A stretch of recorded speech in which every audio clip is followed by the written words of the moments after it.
साथियों, स्वागत है आप सभी का एसएस क्लासेस में। जब से यहाँ पे TRE 4 का नोटिफिकेशन जारी किया गया है, बहुत ही ज़्यादा छात्रों में रोष देखने को मिला है और ये रोष आना लाजमी सी बात है। जिस तरीक़ा से एग्ज़ाम पैटर्न में बदलाव किया गया है, उस तरीक़ा से छात्रों में रोष देखा जा सकता है। तो बहुत सारे लोगों का ये सवाल था क्या ये एग्ज़ाम पैटर्न जो है बदल सकता है, जो प्री और मेंस का जो सिस्टम है ये ख़त्म होकर एकल एग्ज़ाम हो सकता है या नहीं। ये कुछ पर हम इस वीडियो में बातें करने वाले हैं। जो इसका TRE 4 के बारे में अगर थोड़ा सा आप लोगों को बताना चाहूँगा कि इसका जो एप्लीकेशन का अप्लाई करने का डेट है 1 सितंबर से है। अभी भी अगर के देखिएगा तो आज 18-19 तारीख हो रहा है, लगभग 10 से 12 दिनों का समय है इसमें। अगर के कैंडिडेट चाह ले तो कुछ भी हो सकता है और अपनी बातों को वहाँ पे शांतिपूर्ण तरीके से रख सकते हैं और इसी का तैयारी भी चल रहा है।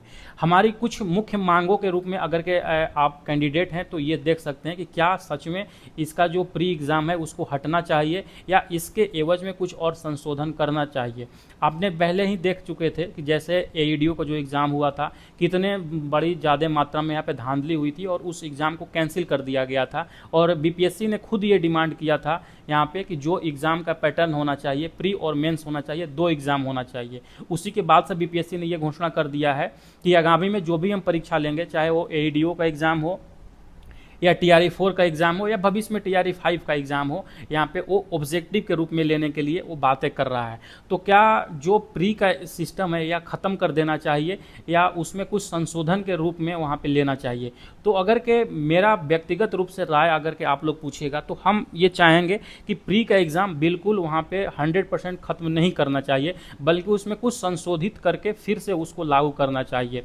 जैसे कि कुछ हमारा डिमांड है, जैसे कि आप लोग आई होप कि ये बात समझ रहे होंगे कि जैसे कि जो एग्ज़ाम पैटर्न है, इस एग्ज़ाम पैटर्न में ये कहा गया है आपका निगेटिव मार्किंग होगा, मिनिमम क्वालिफाइंग मार्क्स होगा और वहाँ पे जो पास होंगे उसको वहाँ पे मेंस दिया जाएगा। अब सबसे बड़ी बात ये रहती है कि BPSC का जो एग्ज़ाम पैटर्न होता है, आपने देखा है कितना हार्ड लेवल का वहाँ पे MCQ सेट करते हैं। अगर के जो मिनिमम क्वालिफाइंग मार्क्स रहेंगे तो बच्चे ऑटोमेटिक वहाँ पे उतना मार्क्स लेकर नहीं आएंगे, जिससे वो मेंस में बैठ ही नहीं पाएंगे।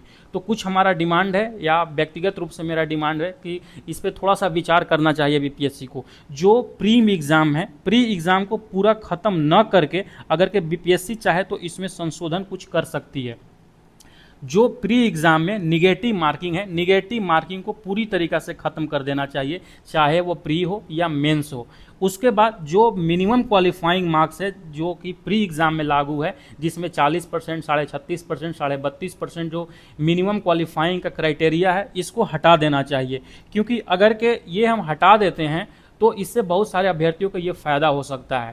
देखिए, मेन क्या करना है कि BPSC को 10 गुना कैंडिडेट को सिलेक्शन लेकर वहाँ पे मेंस लिखवाना है, तो फिर ये मिनिमम क्वालिफाइंग क्यों रखना है? कुछ भी नहीं रख सकते हैं।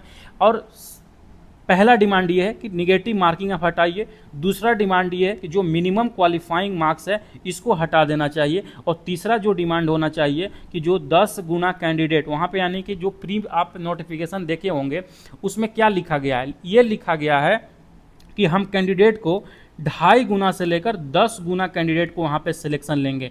ये 2.5 गुना नहीं, हर सब्जेक्ट वाइज जितना वैकेंसी है, कैटेगरी वाइज जितना वैकेंसी है, उसका 10 गुने लोगों को यहाँ पे सिलेक्शन होना चाहिए। तो यही जो 3 डिमांड है, पहला कि निगेटिव मार्किंग हटा दो, मिनिमम जो क्वालिफाइंग मार्क्स है आप वो हटा दीजिए, और ये जो आप 2.5 गुना मिनिमम बोल रहे हैं सिलेक्शन करने के लिए, नहीं, आप कम से कम 10 गुना कैंडिडेट का सिलेक्शन कीजिए मेंस लिखने के लिए। अगर कि ये हटा देते हैं प्री एग्ज़ाम से और जो निगेटिव मार्किंग है वो मेंस एग्ज़ाम से, तो मैं समझता हूँ कि बहुत सारे कैंडिडेट जो हैं, ये जो आंदोलन का यहाँ पे बात चल रहा है, इसको थोड़ा सा संभल लेंगे। क्योंकि मेन यही क्राइटेरिया है कि अगर कि इसमें अगर कोई फेल हो जाता है तो वो पूरा का पूरा सिलेक्शन प्रोसेस से ही यहाँ पे वंचित हो जाता है। ठीक है, आई होप कि ये वीडियो से मैंने जो भी बताया है आपको कुछ समझ में आया होगा। चलिए मिलते हैं नेक्स्ट वीडियो के साथ में।